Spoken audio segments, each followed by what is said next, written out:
URBACT is a European territorial cooperation program that enables cities to work together to develop new and sustainable solutions to major urban challenges through networking, sharing knowledge, and building capacities for urban practitioners. Here in Kuala Lumpur, we are not only presenting the activities and the projects of the European cities, successful approaches and methods for fostering sustainable urban development, but we are also catching this occasion to meet some great people working here in Malaysia, working here in Kuala Lumpur, and fostering a different type of urban development, different stories that we want to show you with our live on Facebook. We have now Jeffrey Lim. Jeffrey is a social activist of Kuala Lumpur. He was incredibly active in promoting cycling here in the city. How is the situation of urban mobility in Kuala Lumpur, and how is getting better? Yesterday you told me that there is like 4 million vehicles every day circulating in the city.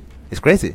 Yeah, there was a report back in 2012 that stated there was 2 to 4 million cars or vehicles that enter the city every day, and we probably have the highest ownership of vehicles, the 3rd highest in the world.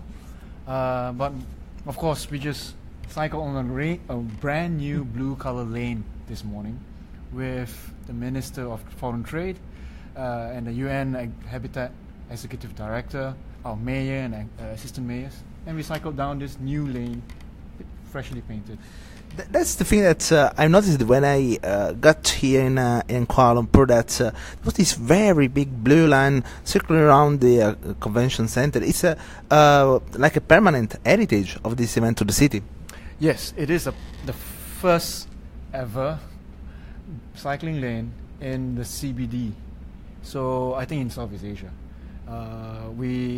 It's the first step the city is taking to introduce cycling into KL. This is very interesting, but I think it is something that is coming at the end of a process. It's not just like doing something after an event, but it's something that is the consequence of a higher attention. When was launched the first critical mass here in Kuala Lumpur? Yes, critical mass was in 2007.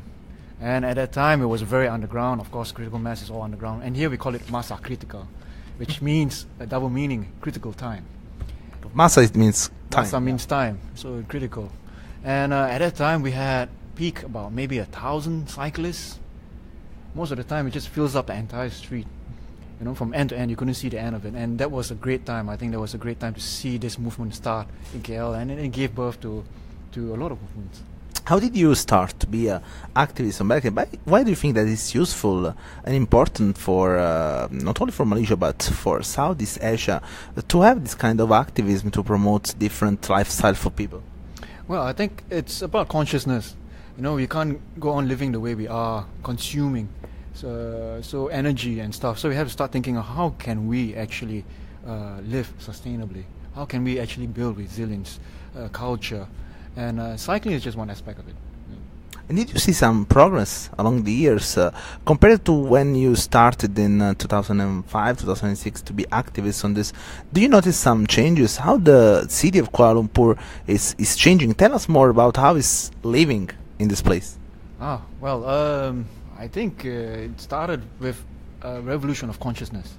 People started believing that they can do something to change the environment or the way things work. So they start to do projects from the grassroots, and then of course it gets the attention of the civil and the city councils, and then plan to do something about it. There are many stakeholders involved. How the city collaborate with stakeholders here? In Europe, we have this the URBACT method, as I said before, which is incredibly successful in making cities collaborating with local stakeholders, with residents in different neighborhoods, working on specific topics. How it works here? How the city usually, the local government usually involve activists, stakeholders, residents? Well, we never really had a good record of working together. I think there's a huge gap between the people and the city council, and there's always been a lot of friction. Town hall meetings always never end well. So I think there's been a big gap.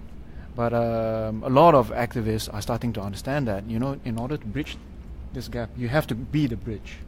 You have to mediate. And I think that's the most recent change. We get to see a lot more activists trying to collaborate rather than to demonstrate.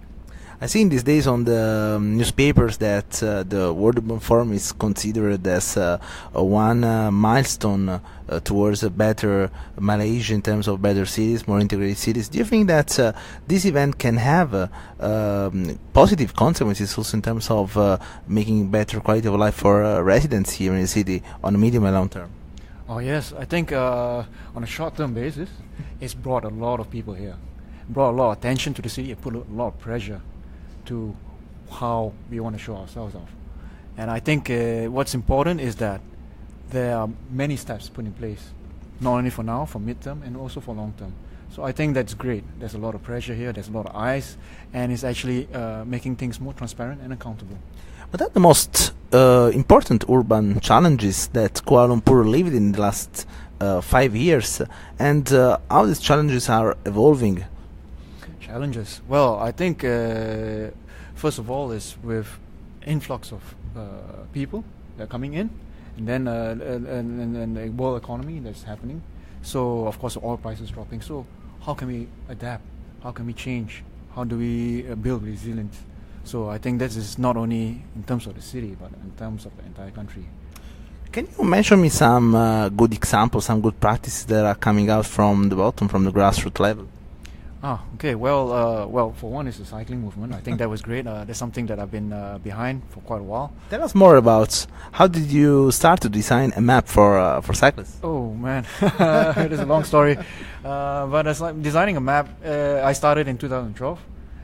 It was more or less how do you get around the city on a bicycle, and getting the local knowledge. Like this shortcut, that shortcut, but getting local data.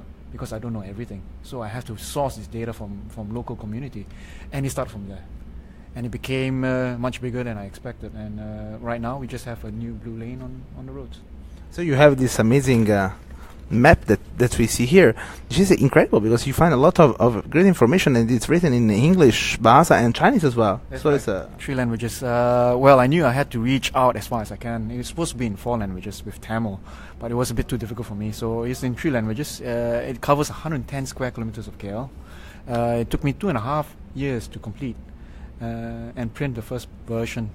And then since then, it's a tangible copy, and we distribute it throughout Malaysia and also the region, as far as Hong Kong and Taiwan as well. How did you involve residents? I think that the hardest part was to catch the information about the different neighborhoods from the residents, the other stakeholders. How did you deal with them? What kind of tools you used to involve them? Well, I think in the start I just gave a blank empty map. And then from the blank empty map, they just had to fill in places where they do cycle or where they think it's cyclable. But then it proved very early on, more than half the people don't know how to read maps. Really? Yeah. Well, it is just proven. It's just a human nature. Half of us can see things, half of us say things. So when it was time for me to get feedback, I would get phone calls about, hey, this place where they has really good chicken? Yeah, over there you have to turn right and stuff like that. So people give me all sorts of feedbacks. So it's an interesting social behavior as well. I could understand how people read things, how people say things, and how they navigate. What are the most interesting things that you are seeing here during the event? You were involved before in a panel organized by UNESCO. So how you find inspiring all the stories coming from the rest of the world? And what are the things that you think that can be useful also to be replicated here in Kuala Lumpur? Oh, well, I think there are so many scales. You have to look at it from a macro to a micro. And in the panel that I was just in, they were talking about leveraging on diversity and culture. And I've never thought of it in that sense, how culture is so important. And then they put it all together in terms of how it can be tangible, how you make it into a matrix. Of course, it's very complex. And you can see that they are facing the same issues as well all around the world. But then how they address it and how they move forward and make plans. So that's very educative for me. What really makes a city a good place to live in? Wow, it's the people. Thank you so much, Jeffrey. You can find more information on URBACT on our website www.urbact.eu or on our Facebook page or on Twitter. And see you for the next live.